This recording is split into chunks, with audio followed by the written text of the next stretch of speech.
Hey everyone. Hello.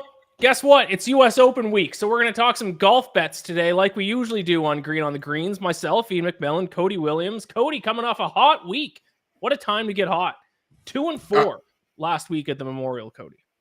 I mean, that's what I needed. I needed. You made fun of my betting card, said it was the most Cody betting card of all time. Maybe I just True. needed a Cody betting card. It had been a minute. I've been, diverting from my strategy. Honestly, considered just going with the Victor Ludwig double up again this week. Yeah, you hit Billy Horschel, top 20. Keegan Bradley was in the mix for you there for a while as a top 10, and then he collapsed in the last round and a half. So he fell out of the top 10 for you, but then you did hit Ludwig, got back into the top 5 because he kind of fell out of the top 5 there. Was that in the second half of Saturday too? But then Yeah, he kind of he really charged. struggled there. Yeah, he had a good Sunday though. Got back into the top 5. If you took ties paid in full, then that was a big win for you as well at plus 360. Victor Hovland, your pick to win was in the mix too, but didn't quite step up to the challenge there on Sunday. My best bet, in which has happened more than once this season, was my close to the win pick. My gut feeling, very little data-driven picks once again crushed. Adam Hadwin, 150 to 1, almost 1-0 right out. And I was saying to you, Cody, before I went live, I'm glad he didn't end up winning because I actually didn't bet on him. And that would have sucked to see a pick that you gave out at 150 to 1 that I didn't actually pick or place a bet on specifically myself. That would have stung. But I've now taken a commanding 11-4 lead and closest to the win. It might be dormy. I'm going to go golfing here a couple times when I go back to Canada starting next week, Cody. I might just charge one of the rounds to you because this competition might be over. Honestly, I couldn't even fight it at this point. It's been a bloodbath. So 11-4, and I don't know. Like I said, I think we're entering dormy territory because I don't know how many events we have left. You would have to win 7 straight just to tie. Are there 7 events left? Maybe there might be exactly 7, maybe 7 or 8. So you might have to win out from here on out. The rest of my picks did not do great. I jinxed Corey Connors. Corey Connors, I think, was either solo first or tied for first at one point. And I was tweeting the age of Corey Connors is here. I was tweeting Corey Connors found out how to putt because he had like a career best putting day on Thursday. He gained like 5 strokes or something on the greens. And I was like, oh boy, he's about to go on a tear. And then one of the days, I think it was Saturday, he lost 6.46 strokes on the greens. So I completely jinxed Corey Connors. He fell off. Tom Kim didn't really do much. Ben On didn't really do much. Jason Day didn't really do much. So I went 0-4 on those picks. But if you tailed my close to the win pick with Adam Hadwin, and anyway, outside of just win, if it would have done top 5, would have been a massive win for you. Top 10, top 20. Any way you wanted to bet Adam Hadwin, you would have walked away a winner. So let's move on to the U.S. Open, obviously at Pinehurst. It has been at Pinehurst 3 other times, 1999, which is one of the most historic U.S. Opens of all time, 2005, and then 2014. Cody, what are your overall thoughts, feelings, key stats? Just talk to me about Pinehurst. Yeah, so I mean, it's one of I think the fun and crazy part about Pinehurst is there's not really like when you're looking at key stats, it's really hard to like hone in. Like you want guys who have a good short game, you want guys who have good around the green play, guys who putt well on fast greens. And we've seen videos already circulating of how ridiculous these greens are. The turtleback greens, I believe is what they call them because of the way they're shaped. They're kind of domed. And so like short game, I'm putting a little bit more emphasis. I know this is ironic. After last week, I went on my strokes gained around the greens anti-rant, but I am focusing on that quite a bit this week. But I think the other thing that really comes down to is you got to be accurate, whether that's with your irons, with your driver, because the rough isn't penal. It's not like wing foot where you're looking at, like 4-inch rough, but like these waist areas, there are a lot of shots. If you get in these waist areas, you don't have a chance in hell of getting on the green. Like you're probably going to actually have to chip out of these waist areas and stuff that you're going to be playing out of. So I put a little bit more of a premium on accuracy for most of my picks, but I think that short game and also just a complete game. You need a complete game to compete at Pinehurst. And that's kind of what I came away with looking at all the numbers.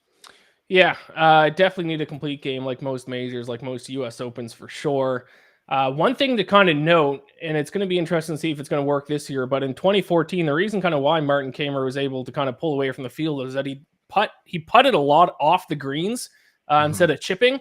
I've heard some sources say that they're going to kind of grow out the grass surrounding the greens a little bit more, so it's not as easy to do that. I have seen some videos of some guys during the practice rounds this week trying to hit 3 woods and stuff around the greens as well.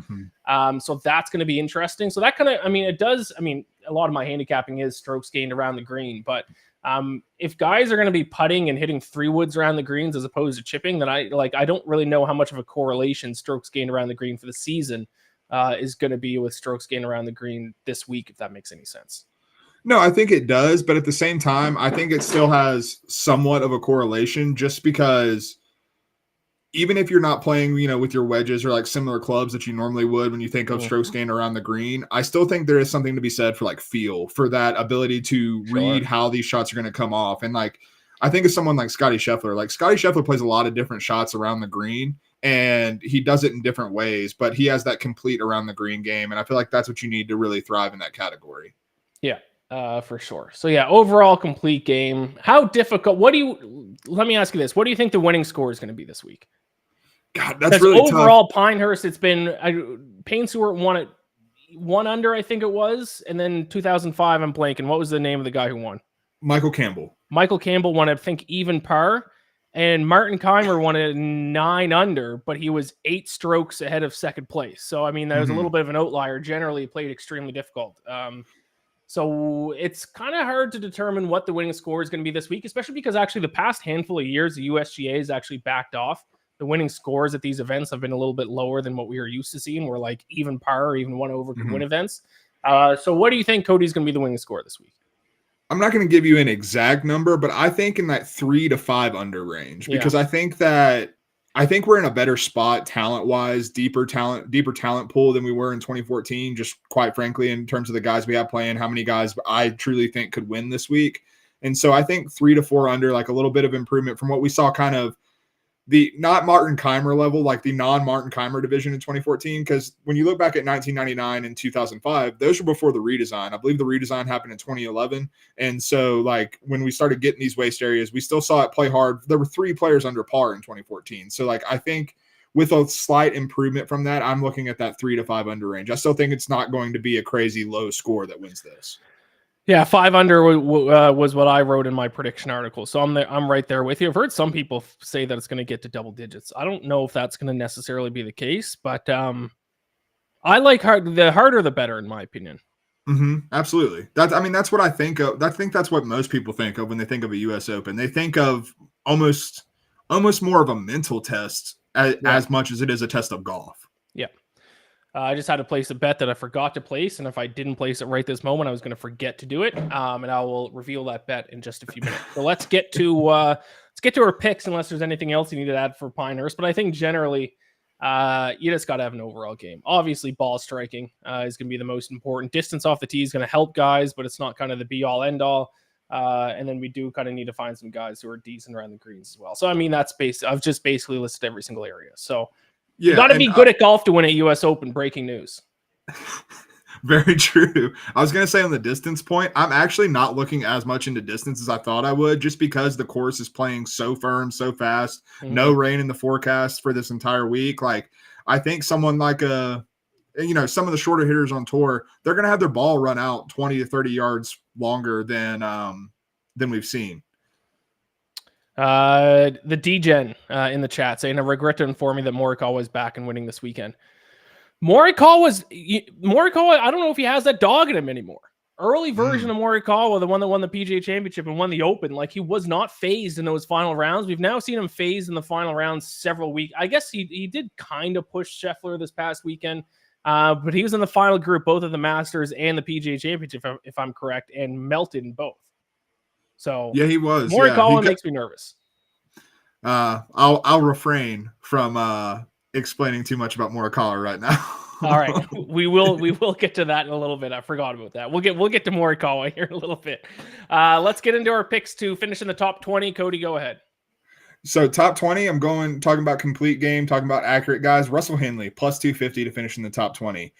Sneaky thing that I did not realize, and one thing I do really look for at U.S. Opens is how well you played in previous U.S. Opens. I think that's a very important thing, because we talk about it being a mental test. We talk about it being a grind. And yes, there are outliers and all of that, but at the exact same time, Russell Henley in 2 of his past 3 U.S. Opens has finished in the top 15. He's finished T14 and T13 in 2023 and then 2021. So that tells me that he has what it takes to compete at this U.S. Open. And when you look at the numbers, you see why. Over the last 16 rounds, Henley is 14th in the field in strokes gained approach, 19th in strokes gained around the green, top 25 in bogey avoidance, and has gained strokes putting while putting on Bermuda greens. He also, when you throw that into his U.S. Open history, I think he has that kind of balanced game. We know he's super accurate off the tee. I think he's really going to thrive at this place, and I think he might not be the guy who's going to be in contention, but I think he's a guy who's not going to put a lot of big numbers. He's just going to be steady. Like if we're looking at a winning score at -3, -4, he's someone who could flirt with +1 and still finish inside the top 20. Yeah, pretty consistent results for him lately. Solo fourth, Valero, T38, Masters, T12, T10, T23, PGA, T27 last week. I've just bet so much on Russell Henley the past couple of years that I'm just kind of done. Because I don't think I've ever... I'm pretty sure I bet him top 20 at the Masters. I think he was my top 20 pick. He finished T38. So, I like Russell Henley, so I'm glad one of us is on him because I've just lost enough on him that I'm done. I'll let other people ride the Russell Henley train. Xander's the only one that gets the always and forever treatment. Correct. And if you think I'm not betting on him this week, you'd be mistaken. More to come on Xander here. I did not think that, to be very clear. Tanner says, get ready for a Thomas surprise this weekend. Justin Thomas. That would be a surprise, Tanner. Correct. I would be shocked. Although, T5 at RBC, T21 Wells Fargo, T8. I forgot he actually finished that well at PGA Championship, T8. T33 last week. His actual ball striking numbers have been great. His putting has been disastrous this season. So, okay. If Justin Thomas plays well, I'll think of you, Tanner. I'm not buying any JT stock, though. I'll let you ride the JT train. Yeah, I need to see it in this type of tournament from JT before I'm gonna, put my hard-earned money on him. Yeah. All right, my top 20 pick, I'm going back to a classic. I got away from him last week. I bet him top 20 at the PGA, and he won for me, I'm pretty sure. Let me double check that. T12. I'm back on him this week. Just Alex Noren. He's 100-1 to win. And he's fourth on the tour in total strokes gained. So, I'm not going to... That's a lie. I did bet. I sprinkled on him to win at 100-1. And the bet I was placing earlier was him to be the first round leader at 90-1. So I've now bet on him in several ways. I'm going to bet on him top 20 as well, though. Statistically, you can't ignore the fact he's fifth in scoring average. He's fourth in total strokes gained this season. I don't know how great of a course fit he's going to be at Pinehurst. And for him to put, together 4 good rounds and kind of compete, I don't think he has a firepower to compete with the Scotty Schefflers and Xanders and the Rory and even Colin Morikawas of the world. But still, if you just want to get conservative and take him top 20 plus 320 for a guy who's quite literally, statistically, the 4th best golfer on the PGA Tour, if you look at total strokes gained, it's Scotty, it's Xander, it's Rory, and then it's Alex Noren who's 4th. Still, and we're in June now. We're at the U.S. Open. This is not a small sample size in February like it was. What's the French guy's name who's leading that stat for Matthew Pavon? Yeah, it's not Matthew Pavon who is leading total strokes gained. 2 months into the season. We're now in mid-June at the U.S. Open, and he's still 4th in total strokes gained. So I'm just going to keep riding the Alex Noren train. I regret to inform you that I'm very out on Alex Noren this week. Okay. Why? Because the last 2 tournaments, it's funny you brought up Pavon, because what happened with Pavon is he caught a heater and it was very short-lived, and now he's been one of the worst players on tour since then. It's been quite bad, a lot of missed cuts. When he gets to these signature events, he's either missing the cut or DFL. Yep. And I'm worried that Alex Noren is kind of trending there. Here are his last 2 tournaments in terms of ball striking. He lost 0.7 strokes ball striking at the Canadian Open and missed the cut there, and then lost 1.76 last week at the Memorial and finished T22, but that was literally all because of the putter. He was basically dead even around the green and then gained 4 strokes at the putter. So his ball striking was very, very good, and a big reason why he's 4th in strokes gained total for the season. Yeah. And I'm worried that it might be going away. I was writing up my picks for the SI Golf Roundtable, and I almost put Alex Noren as a sleeper, and then I started looking at the numbers, and I was like, oh, I can't do that. I might be out on him. I agree. That's why I was off him last week, because he missed the cut of the... Actually, I've been off in the past 2 weeks, but he missed the cut of the Canadian Open, so I got off him last week in the Memorial. But still, yes, his ball striking number is not great. But it's kind of been a short game that he's been riding for the majority of the season, outside of a couple of outlier tournaments where he really... Yeah, he lost strokes with his approach at Canadian Open, which he hadn't done since the Phoenix Open in February. So not a good sign, but still a T22 finish was enough last week to kind of get me back in the Noren train. And to be clear, he is not Matthew Pavone. He's in his 40s. He's been around the block. Like I have a lot more trust in him to turn his form around than I do Pavone. For sure. All right, moving on to top 10. Top 10. We got to go with the big golfer, man. Bryson DeChambeau at plus 200 for a top 10. Honestly, I mean, as is the case with a lot of these live guys, the stats I'm not really putting a whole lot of stock into. But with Bryson, I think we've just seen him kind of level up and really understand the importance of majors and peaking for majors. He's been in contention in both majors we've had so far this season. Yep. The other thing, like his distance is going to be an advantage no matter where you play. And that's just the simple fact of the matter. But I think one thing we've seen at both majors this year is that his approach play has really leveled up. I think he's really improved with his approach. And then one of the things that really killed him at the Masters that I don't suspect is going to hurt him here is, you know, you don't have the greens books. You don't have the ability really to plot out a strategy necessarily at Augusta as the way you do at a US Open or PGA Championship. And so I think him having those green books, even if like the green complexes are incredibly difficult, I expect Bryson to have a very well thought out plan in how to attack that and how he's going to succeed there.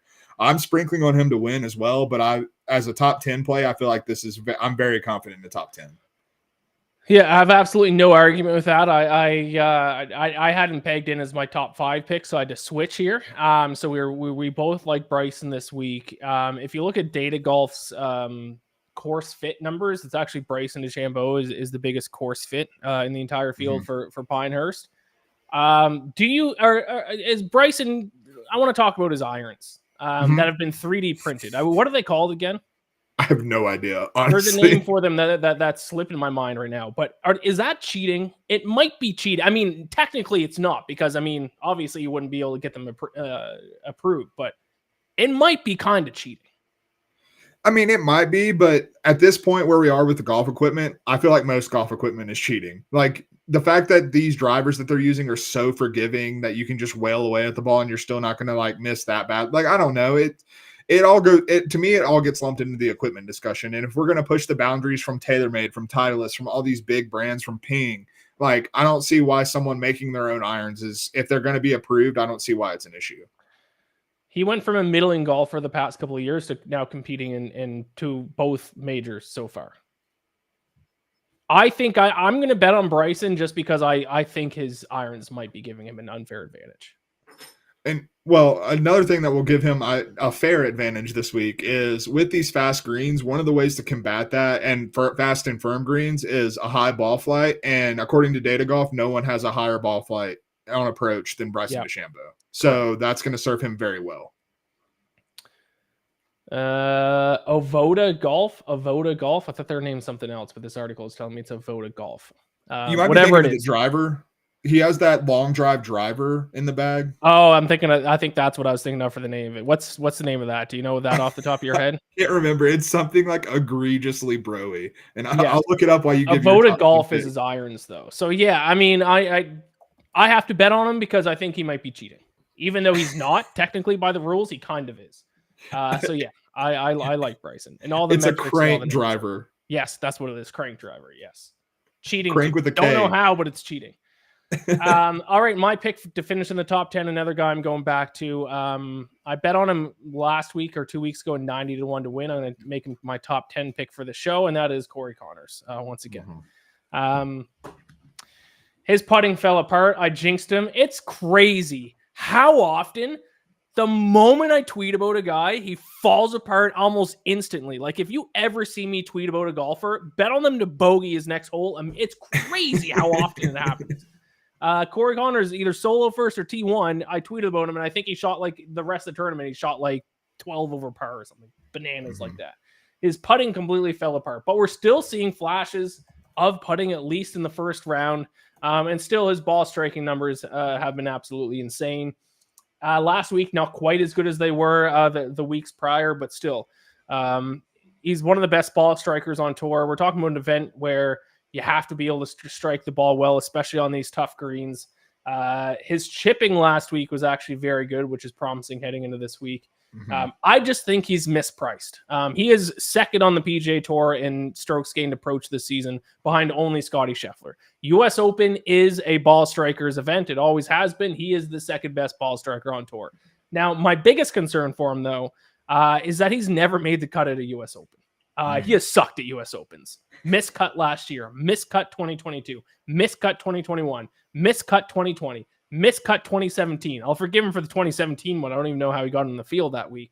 But he has never made the cut of the U.S. Open. So even though I'm saying a USGA, U.S. Open is a ball striker's course or a ball striker's event, it hasn't been it for him in the past. But this year, I think he's been playing, especially over the past month or so, some of the best golf of his career. So I'm back on the Canadian.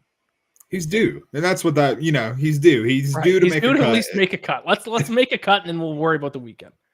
No, and I'm not gonna fight back on this one. His ball striking numbers have been there, and I mean he didn't putt well last week, and he still finished T20. Like I think that there are a lot of positive signs, and one thing I am looking at with how difficult these greens are, it is a different type of grass, but like typically he has putted well at like the Masters. Like that's been like weirdly one of his better putting like places that he's putted. And so I think like these really tough greens, it might actually even the playing field in terms of like his shortcomings there a little bit.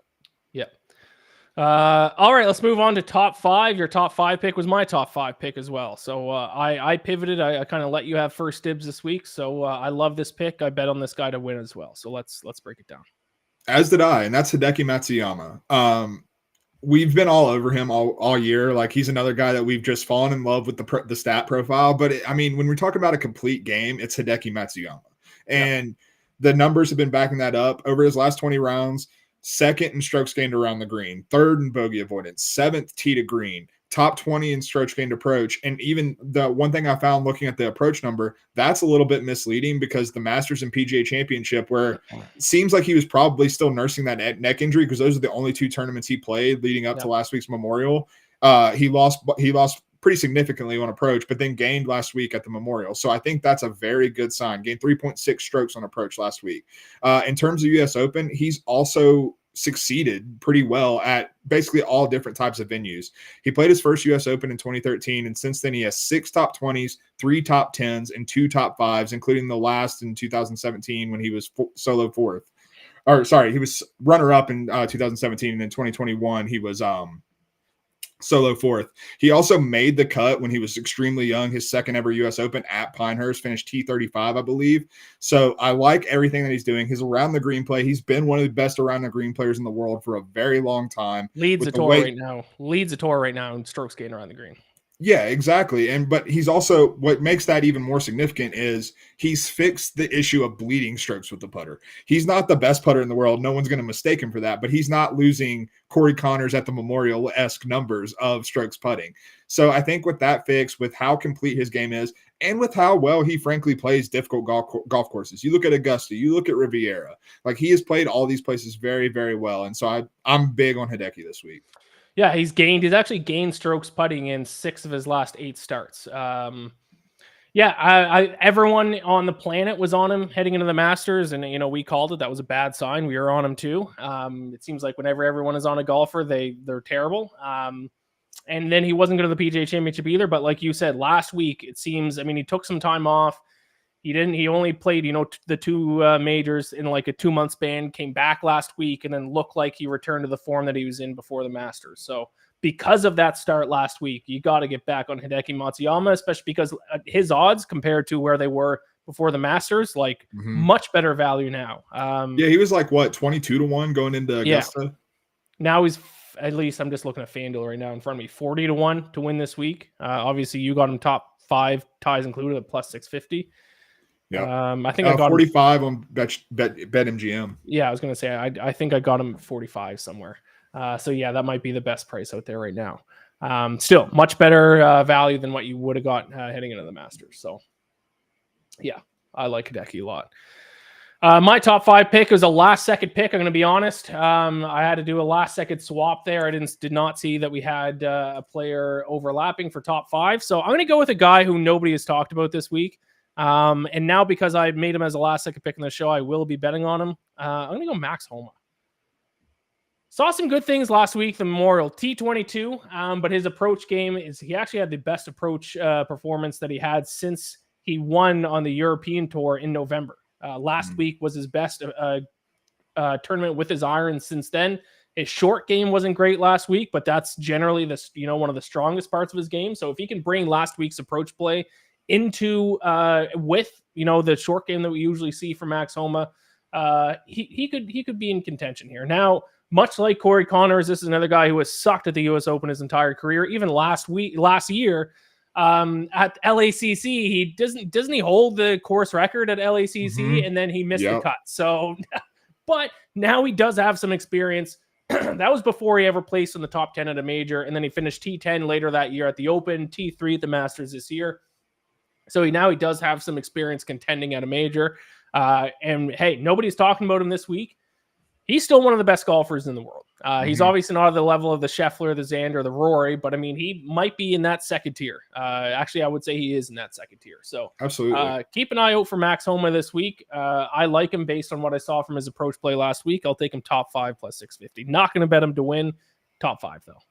No, I do like that a lot. I think that, I mean, we know, like you said, Homa's in that second tier. Homa has established himself, and I think we've seen that.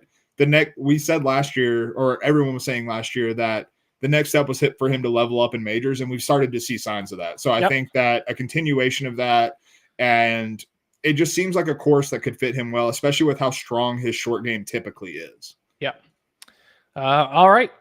The moment we've all been waiting for. Pick to win. Now, I've noticed before you break down yours, you have winner without Scotty. Yes. You decided to attack that market. I did not for my pick, which is probably stupid of me. But yeah, break down your pick to win.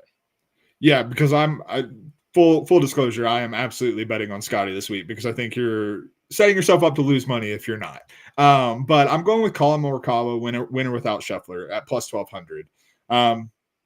Much like Bryson, contended in both majors this year. Like you said, was in the final group of both the Masters and the PGA. Faded on both of those, and a lot of that was because of his short game.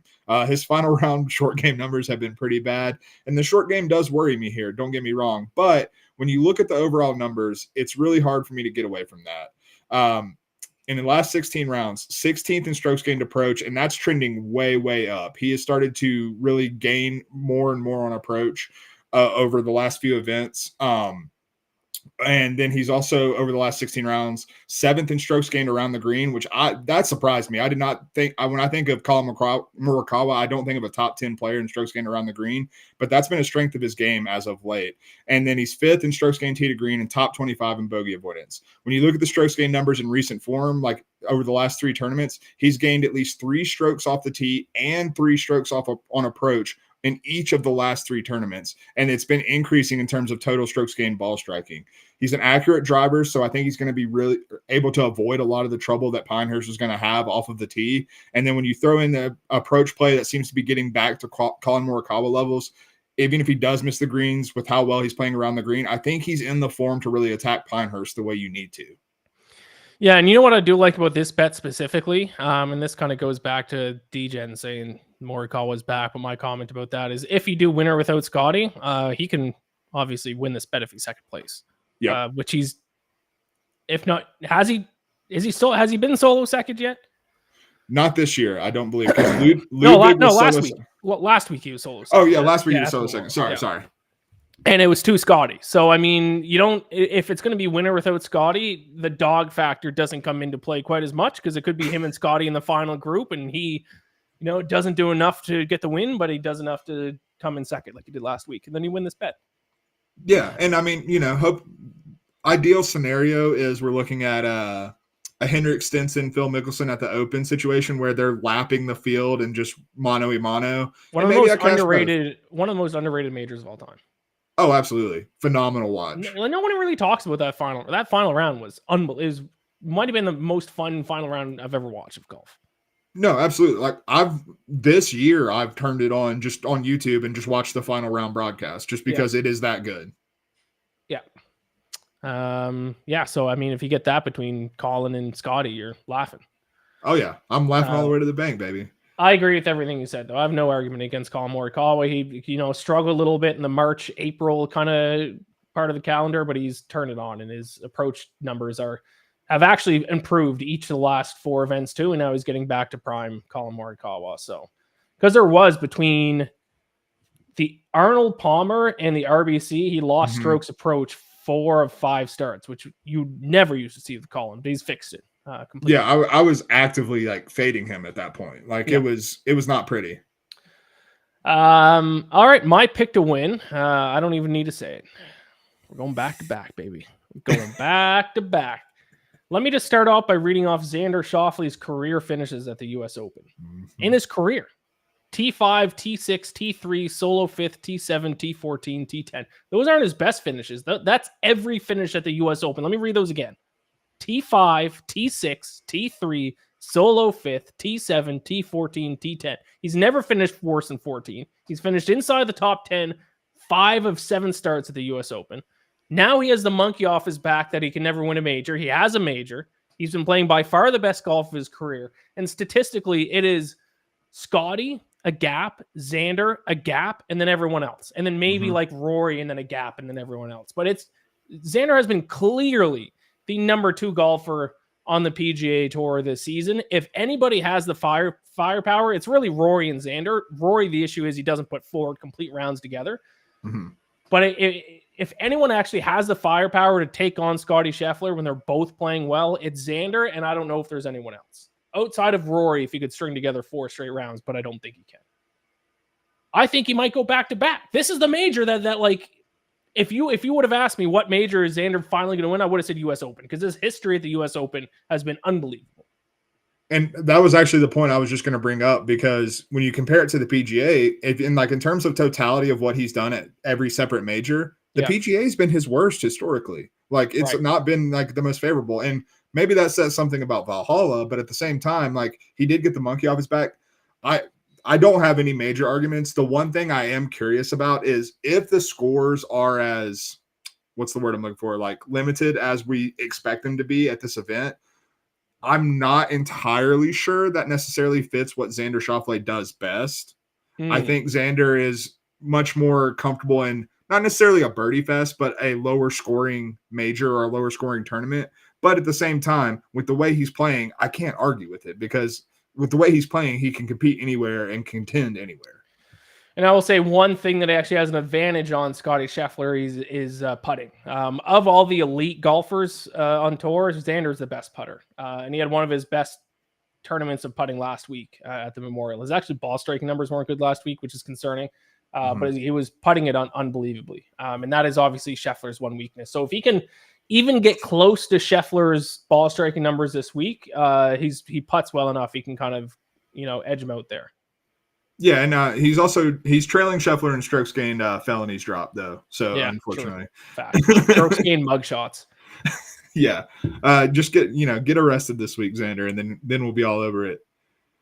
Closest to the win. Obviously, if this is your first time watching the show, we both pick a golfer that's at least 100-1 odds or longer, and whichever of our 2 golfers gets closest to the top of the leaderboard at the end, or gets closest to the win, gets a point. I'm dominating close to the win. It's almost my best pick of the entire show every single week. Adam Hadwin last week finished solo 3rd. He was 150-1. He was my close to the win pick. I've taken an 11-4 lead in close to the win. So Cody, like we were talking at the start of the show, you might have to win out to tie up. So let's get to that. Who's your close to the win pick this week? Yeah, we're going with Christian Bezuidenhout. And not only is he the most fun name on the PGA Tour to say, but he's playing some damn good golf. Finished solo 4th last week. I believe that earned him Adam Hadwin earned the spot in the Open Championship. Never mind. But regardless, Bezuidenhout's playing extremely well, and he's also sneakily not been that bad at U.S. Opens. He's played 2 in his career in 2020 and 2021. He made the cut in both and was T31 in 2021. So he has played decently well for someone who is, I would say, of his caliber at U.S. Opens.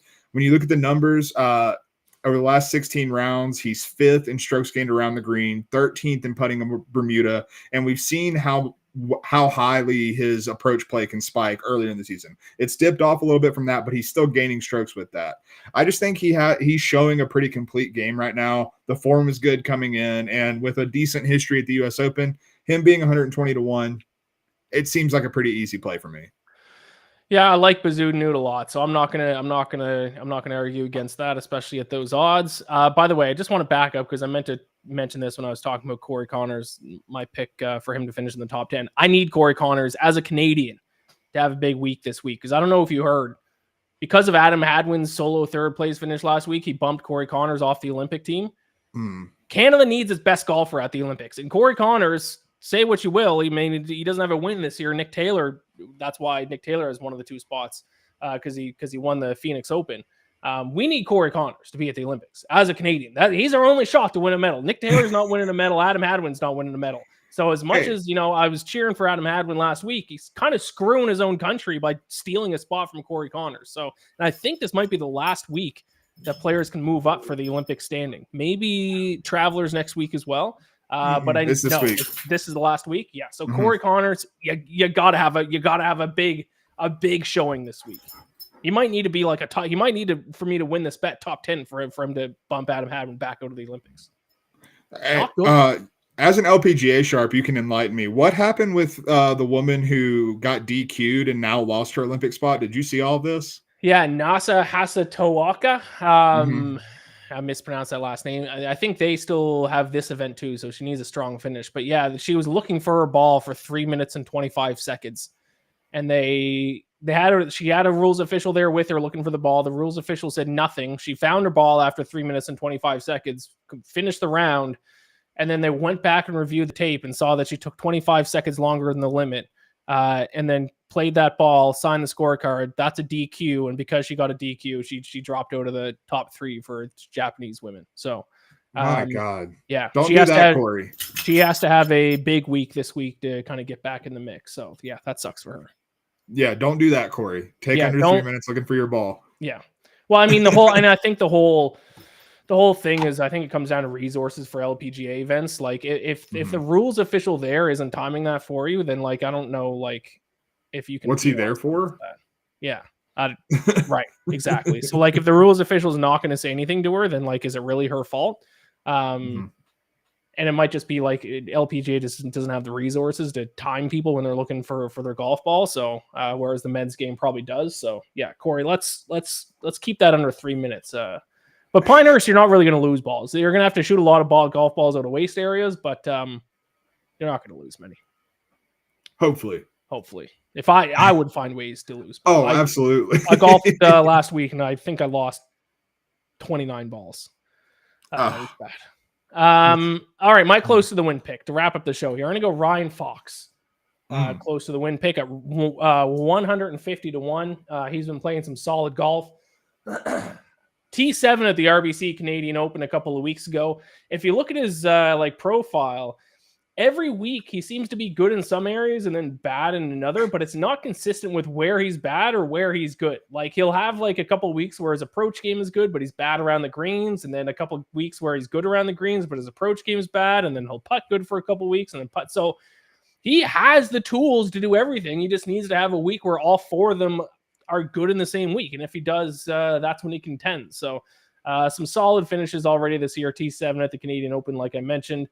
T38 at the Masters, which is pretty solid. I mean, T38 could be enough for me to win close to the win here this week. So he's long off the tee as well, which is going to give him a bit of an advantage here at Pinehurst. So 150 to 1, Ryan Fox. And if you're smart, you'll bet him like top 20 or top 30, because that's my close to the win picks dominate for some reason.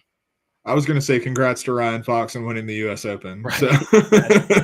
I will not be betting on him. I should have learned. Maybe I should have learned my lesson last week, but I will not be betting on him to win.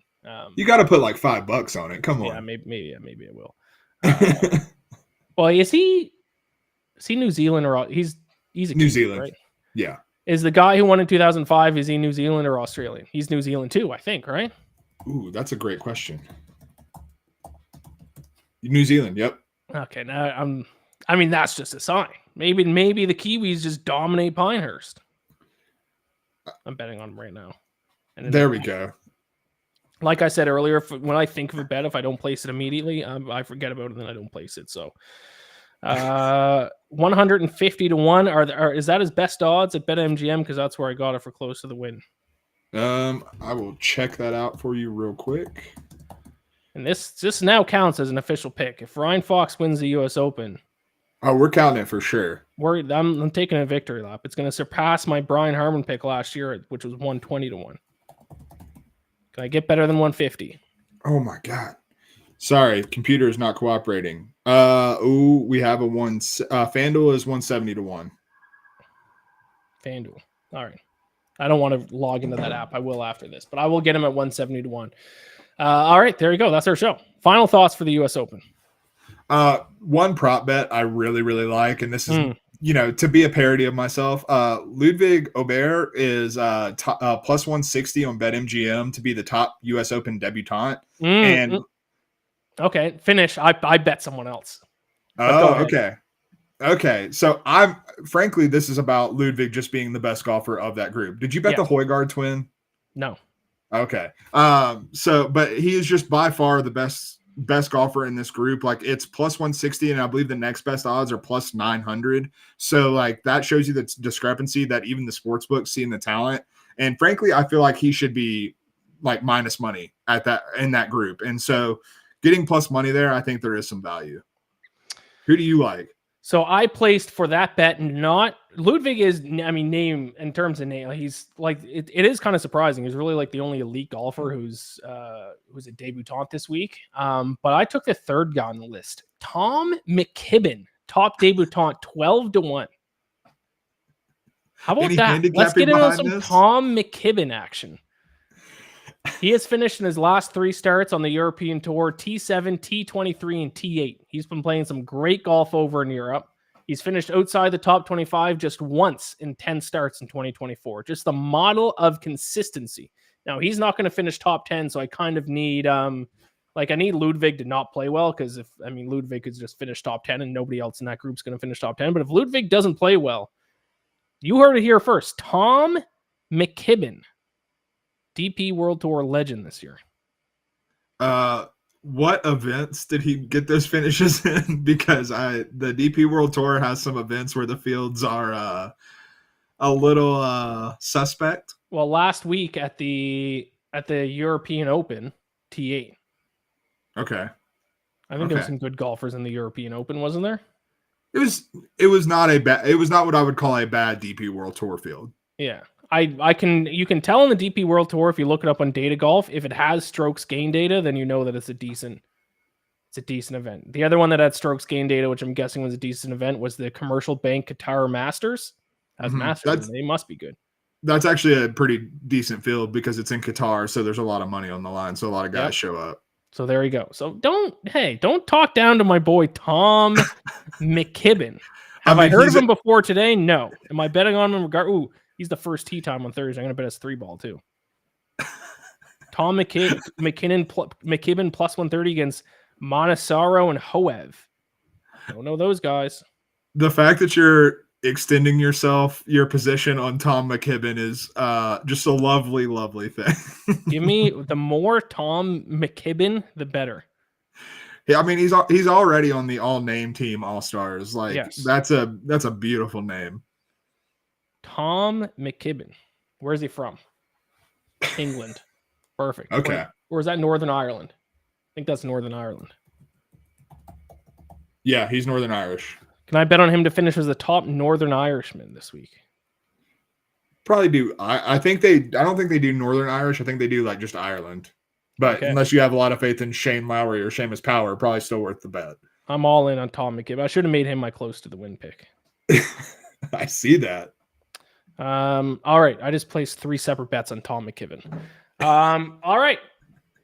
That has been our show this week, friends. Best of luck. Enjoy Pinehurst. It should be a fun one. I know the golf course nerds love this course for the U.S. Open, so should be a fun one.